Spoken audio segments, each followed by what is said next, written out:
Nicole, welcome back. So in today's video, I want to talk about self-watering pots and how to simplify watering for your orchids and plants. So I've got over 50 orchids and it's been a challenge for me to water them. It's starting to take more and more time. And with quarantine, I'm working from home, and next year I'm gonna start working and going back into the office in February. So I want to figure out a system that's a little bit easier, and I've been exploring some self-watering pots. I've actually repotted an orchid yesterday. I repotted this phalaenopsis seedling into a self-watering pot, and I want to talk about it. And I also want to repot an oncidium today in this system. So my biggest challenge with self-watering is that, my biggest challenge with watering my orchids is that I have to take them to the sink. I pour water, let the water run through, and then I put it back in its container, and then I walk it back to my grow space, my windows or my grow shelves. It's starting to take a long time because I have so many. So I was thinking, I've been exploring water culture, and I'll give you guys an update on my vanda at the end of this video. But I was thinking, you know, the whole concept of self-watering is that you have a water reservoir in a larger container and another container that pulls up that water. So I'll show you guys a couple of pots that I got to show you how it works. So this pot here, as you can see the bottom, it goes all the way, there's room, so it's not sitting in stagnant water all the time, but the whole goal is so that the water touches this bottom portion here. You need something that's wicking, so either like LECA or Sphagnum Moss for extra moisture-loving plants. Fill the bottom reservoir with water, put this in, it'll wick the moisture up and water itself. The benefit here with this is that I can just pour water and then that's it. So that's my goal. I want to be able to cut back my over an hour of watering to just, you know, be able to pour water and go, or fertilized water, what have you, and then once a month, then I can flush my pot out of all of the fertilizer salts, which is needed for your orchids anyway.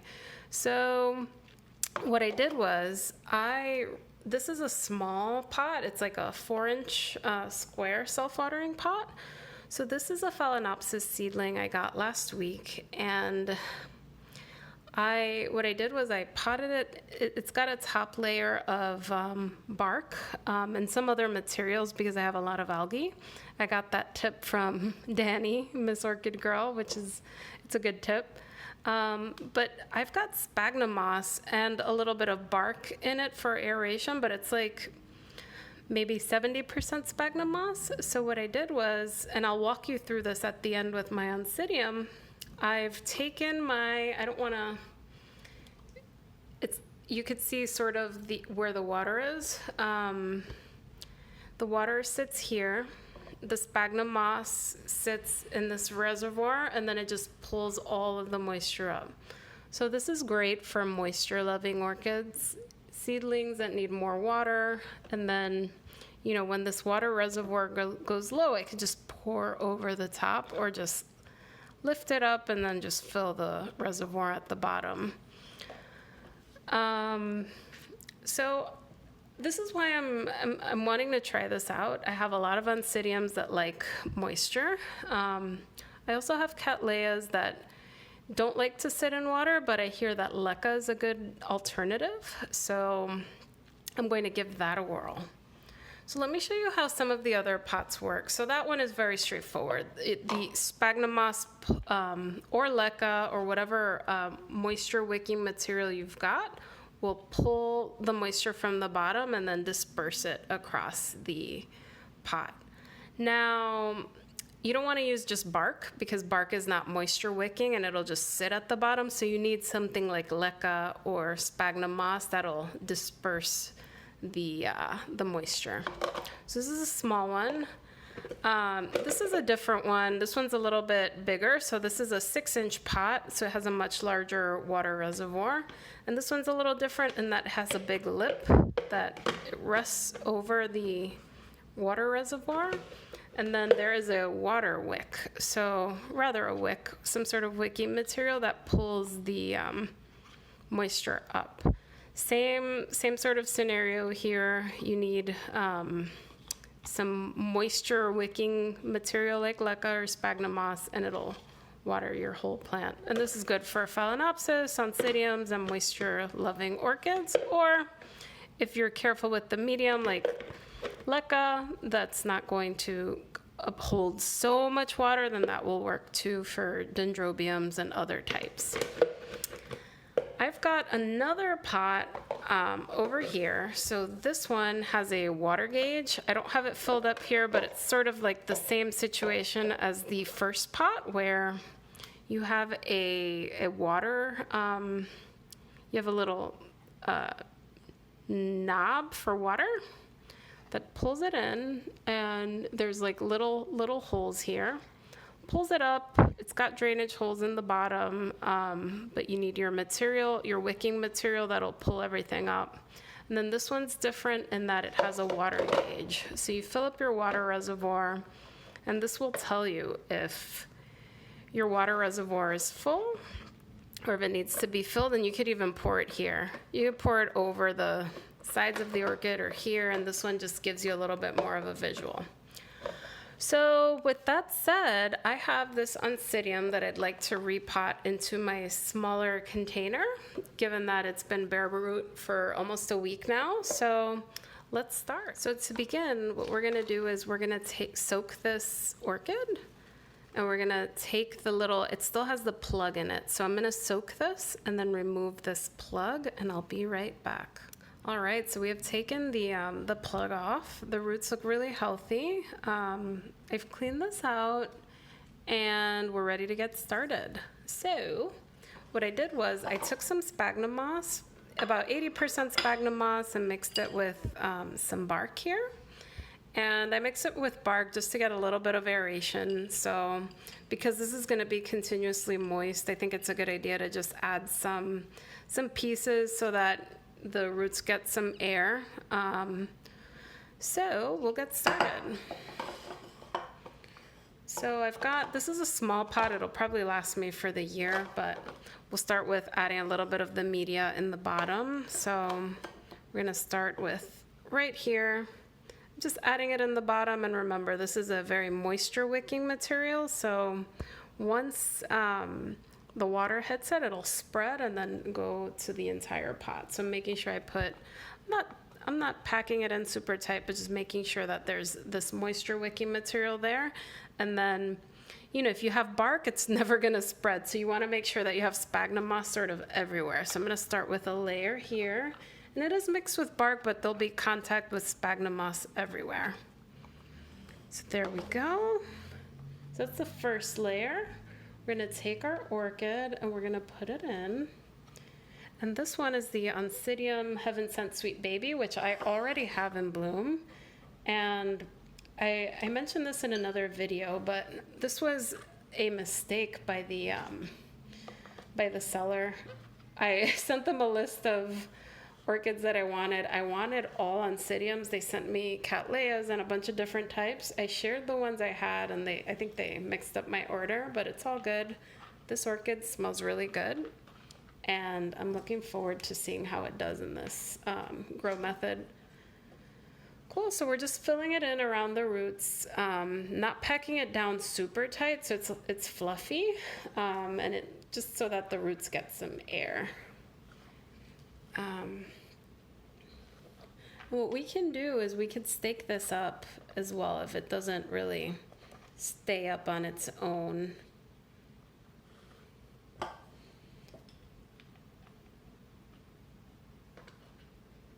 yeah, I think I am gonna stake it because it's a little wobbly, and I want to make sure that the roots stay, you know, keep it supported.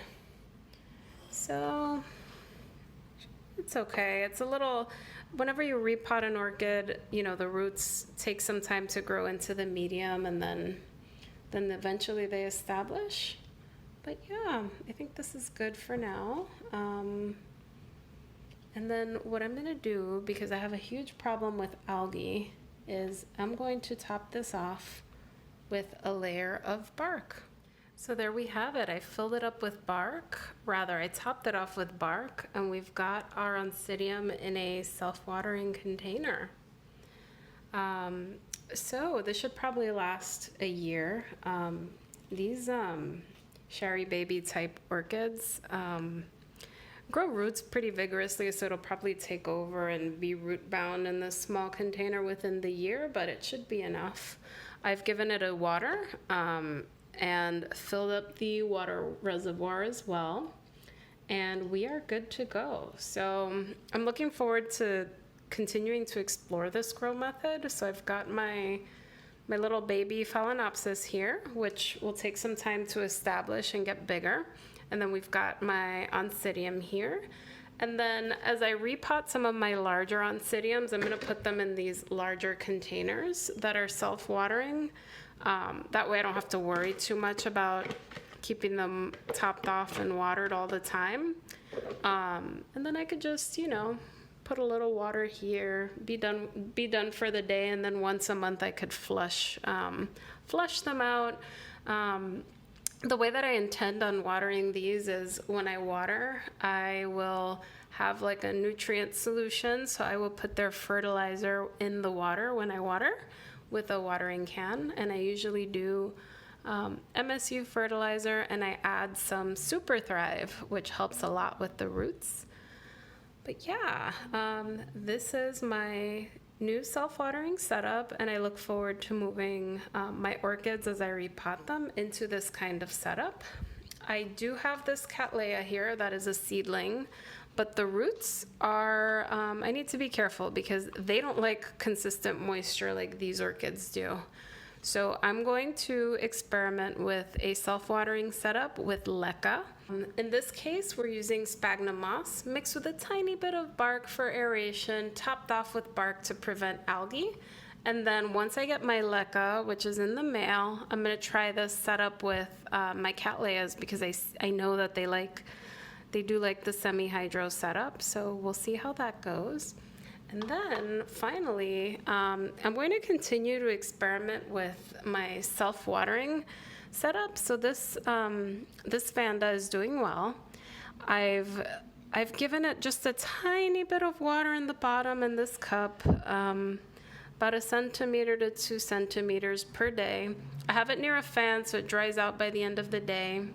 I have it under lights as well. So this vanda has high light requirements, so needs a lot of light, which is why I grow some of them on my fire escape. I obviously have to bring them in the winter time, but this one's taking well to it. It looks like the lights are giving it like a little suntan. You can see that little mark there, showing it's like getting a little bit of a tan, that little purplish spot. But otherwise, the roots look very healthy. No die-off yet. Hopefully it won't ever have any die-off, but I've got the bottom 2 root tips hitting that little tiny water reservoir. The top I spray daily, just a little spritz, and that root there is growing. This basically looks like it did when I put it in here. That was dying off, that little leaf, before I started this. But so far, so good. So the goal here is to fill up this water reservoir a little bit more when this gets used to water culture. And yeah, I'm looking forward to watering my orchids less and seeing how they do with these new growth systems. So I will keep you guys updated on this little baby fowl. This is probably maybe 2 or 3 years from blooming. And then this oncidium is probably, just a few months from blooming. These are super, super easy to grow. Anyhow, thank you for stopping by, and I will catch you guys next time. Bye.